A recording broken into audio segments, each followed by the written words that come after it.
Hey, it's Sam Ekstrom. Today, we've got the 5 Vikings likeliest to sign an extension this offseason coming up next on Minnesota Sports Rankum.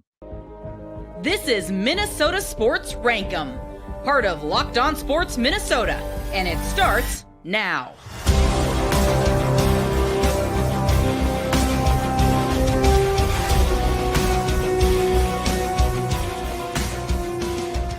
Welcome into today's Minnesota Sports Rankum. It's the show that settles debates and starts new ones. I'm Sam Ekstrom of Locked On Sports Minnesota. Been covering the Vikings since 2014.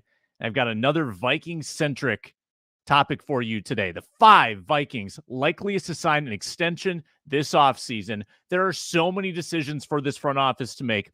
Cuts, trades, restructures, and some players that need to be restructured because they deserve it or just because the Vikings need some money and they need to kick that money down the road and save a little bit this year. Before we get into the list, today's show is brought to you by FanDuel Sportsbook, the official sportsbook of Locked On. Make every moment more.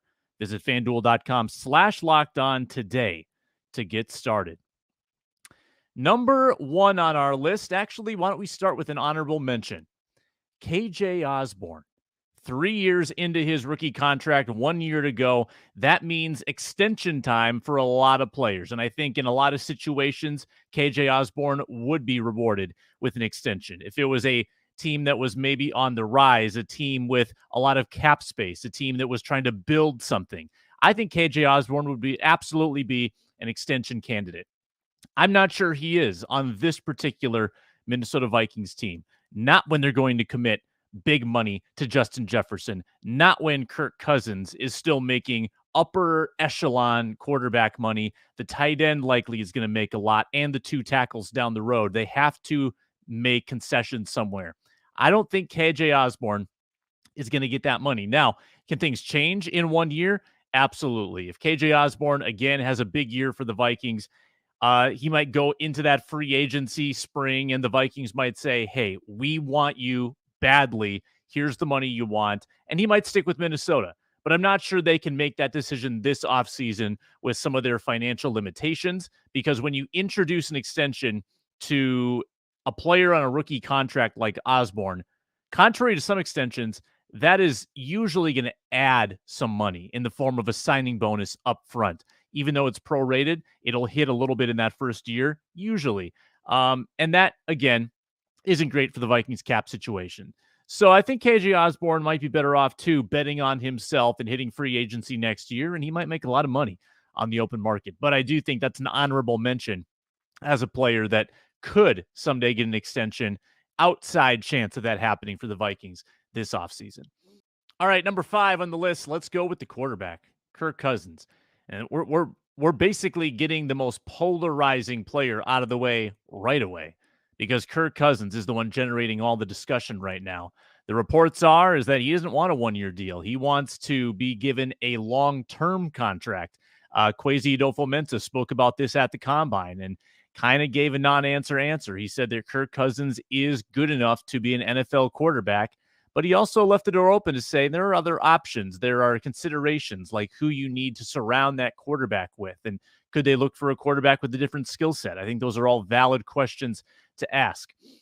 My recommendation would have been to offer the 1-year extension like they did last year. I think that you at least owe Kirk Cousins that after a 13-win season with 8 fourth-quarter comebacks and the right to not be a lame duck quarterback. I think you also appreciate the stability that he brings, the durability that he brings, his blossoming connection with Justin Jefferson, his emerging leadership skills. For all those reasons, Kirk Cousins is a guy that you like having in your organization. You also might get some cap relief if you give him a longer extension that can benefit this narrow window they have and say, okay, well, while we have you, Kirk, we'd like to put something around you. Help us make that work. And for those reasons, an extension does make sense. The reason he's not number 1, number 2, number 3, it's because of the age. It's because of the body of work. Kirk Cousins is going to be 35. A long-term extension, assuming that's 3 or more years, takes him to age 38. You're in such rare territory at that point to expect Kirk Cousins to deliver high-value quarterback seasons at that age in the NFL. It just doesn't happen unless you're one of the all-time greats. And that would be a lot to expect out of Kirk Cousins. I think that it's possible fans are being lulled a little bit into a sense of comfort with Kirk, more so than they've had in the past because of the wins that he delivered last season. And those wins count. It was a wonderful year. But you also have to look at the 7 years before that as a starter in Washington and Minnesota, where he underwhelmed a lot of times. It wasn't all great. It wasn't all joyous and happy like it was in 2022 for the Vikings. Also, his quarterback rating declined last year. His turnovers were up. His accuracy was down. Yes, he had to learn a new offense, but he's also been learning a lot of new offenses with a lot of new coordinators in his NFL career, or at least variations of it. So I think there are reasons to be hesitant, too, toward a big extension. That's why Cousins is on the list. He's number 5, but he's not high on the list like our other candidates. All right, number 4, Danielle Hunter. Danielle Hunter, a top 15 edge rusher last year for the Minnesota Vikings. A lot of people were down on him early in the year, and he did start out slowly. A lot of these guys did in that Ed Donatel defense. I guess you worry, will the same thing happen with the Brian Flores defense? But in the end, Danielle Hunter delivered. He, in fact, might have surpassed Za'Darius Smith for productivity by the end of the year, as I think he had a better second half of the season. He was healthy once again. And Danielle Hunter, at age 28, I think there's reason to believe he has a lot of good years left. Is he on the same rapid pace that he once was to be one of the all-time great sack artists in NFL history? No, that's not quite the case. He's had more injury issues. He's had his ups and his downs, but he is still a bargain right now, and he is still a terrific player. Again, this is a question of luxury. Can you afford the cost of a high-end pass rusher in the NFL, which now demands $20-ish million? I'm not sure that you can. Danielle Hunter is paid around 15th most, depending on whether you're looking at defensive ends or outside linebackers, but he slots right in there really as an underpaid pass rusher based on his productivity. Do you reward him for all his years of effort with an extension?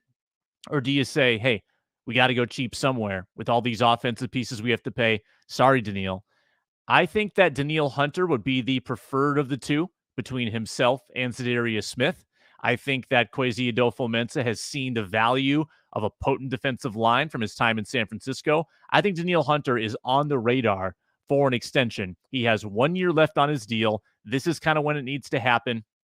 And I think that he's a little more likely than Kirk Cousins to make that happen. That's why he's number 4 on our list of most likely Vikings to extend. Before we continue, let me tell you that FanDuel.com/lockedon is where you can go to get started with a FanDuel account. Get in on the action as the NBA and NHL come down the home stretch of the season. Or if you're me, you might be interested in some of the golf odds. The Arnold Palmer coming up this weekend. Next week, it's the Players. Love checking out the lines on McIlroy and Rahm, and maybe Tiger gets involved in that Players Championship in a couple weeks. The point is there's a lot of options at FanDuel, and there's a lot of parlay options as well. You can stack your bets and enhance your chance at expanded winnings. You get paid instantly as well after those bets hit. So check it out at FanDuel.com/lockedon. Here's the perk. New customers get a no-sweat first bet up to $1,000 in bonus bets back if your first bet doesn't win. That's FanDuel.com/lockedon. To get started, make every moment more with FanDuel. All right, player number 3, we're going to cheat a little bit. Now, typically for this list, we'd be talking about players that are under contract, that are not in free agency. But here's the stipulation. We're going to go with Dalvin Tomlinson because the Vikings have gone out of their way to extend his window until free agency. He had a void date in late February that the Vikings pushed back 3 weeks in order to negotiate with him as a member of the Vikings before he hits the open market. That negotiation is ongoing. But Kwesi-Adofo-Mensah at the Combine spoke very highly of Dalvin Tomlinson. He left no secret that they like him and want him back. Those gestures indicate to me that the Vikings could very well come to an extension with Dalvin Tomlinson, a top 15 inside pass rusher last year for the Minnesota Vikings. You could feel his absence when he was out midseason with an injury for about a month, and you could feel his presence when he got back. Reasons not to. He was part of one of the 3 worst defenses in the NFL. That's a concern. He didn't really go a long way toward making a better run defense. I mean, the Vikings have had issues with that for 3 years now, despite good defensive linemen. And Dalvin Tomlinson might not be a transformative piece on that defensive line. Maybe he's more of a luxury, but it's also a pretty nice luxury to have when you don't really have a lot of other penetrating defensive tackles on this roster. You would have to find that somewhere else. And with Dalvin Tomlinson, you have him in-house. Why not lock him up? Now, the problem is, too, is that that's an expensive position. Dalvin Tomlinson is still in his prime. He's in his 20s. And if you're going to pay a defensive tackle toward the top of the salary ladder, it's going to be around $12 to $13 million per year. He made $10.5 million per year in his previous 2-year deal. And I don't think he did anything to lose value. If anything, he's increased his value and the inflation of the salary cap as well. So this will be an expensive contract. That's why he's not number 1. But again, I think that Dalvin Tomlinson, right in the middle, he's number 3 on our list of most likely Vikings to sign an extension. 2 more to go. You might be able to guess number 1, and you might be able to guess number 2 as well. It's TJ Hockenson. These last 2 are going to focus on offense, folks, particularly on the passing game. TJ Hockenson was outstanding when he showed up in Minnesota, and I think took his game to a new level from his Lions days without even really having time to learn the offense. The Vikings were floored by his ability to come in and pick up the playbook in 1 week and have a huge debut against Washington, and he never slowed down. He had big moments throughout the second half of that season, clutch moments. You remember his big 2-point conversion against the Indianapolis Colts in the big comeback. He had 2 monster games against the New York Giants, including a 2-touchdown effort in the regular season. Hockenson is entering the final year of his deal, set to make around $9 million this year. Contract for a high-end tight end, again, it's going to be big money. It's going to pay him around $15 million per year. But when you're as productive as he showed he can be, that is actually a bargain in terms of a pass catcher. Take away the tight end label. Think of him as more of a wide receiver. That's what you would expect to pay a second wide receiver, if not more. Adam Thielen, for instance, whose contract may not be on the books for long for the Vikings, he's set to make $20 next year. So these contracts are getting higher and higher, and you start having to change what normal is. Okay, $15 million for a good pass-catching tight end, that is pretty normal. And in this league that's built around potent passing games, that's a weapon you don't want to get away. Kudos to Kwesi-Adofo-Mensah for finding Hockenson, getting him at a relative bargain, a second-round pick to get a tight end that might be around here for many years. That's a good acquisition, and that's because of that good process. I don't think you want to let that player get away. In addition, you could get that cap number down this year by extending TJ Hockenson, who is the second likeliest Viking to sign an extension. And that leads number 1 and maybe an anticlimactic number 1, Justin Jefferson. There's no secret that the Vikings are going to make him the highest paid receiver in the NFL. He's got 2 years left on his deal. If you include the 5th-year option, he's not going to have to even go into that. The 5th-year option probably won't even need to get exercised because the Vikings are going to wipe that out with probably a 5 or 6 year contract to keep him in Minnesota through his 20s. Guys, it's going to break the bank. Highest wide receiver contract to this point, $30 million. It's going to exceed that for sure. By how much is the question? If it's just by $1 million per year, this will probably be in the ballpark of 5 years, $155 million, $160 million, I think might be an offer the Vikings make. I could see Jefferson's camp asking for $35 million per year and blowing away the previous total. 5 years, $175 million. I'm sure that it will be backloaded. I'm sure that they'll try to structure it in a way that escalates so that it doesn't hit them all up front so that they can keep adding around Jefferson early in that extension. But it's going to be exorbitant. It's going to be a haul of a contract and probably worth every penny.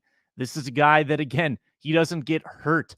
He's the best wide receiver in NFL history through 3 seasons in a career, still seemingly hungry and still seemingly improving. It would frankly be a stunner if Justin Jefferson showed up to camp without a new contract. I think this will be a negotiation that goes fairly easily for both sides because of how valuable a player he is and because of how obvious the decision is. There's not going to be any haggling. It's not going to be a Lamar Jackson situation where the sides are $50 million apart.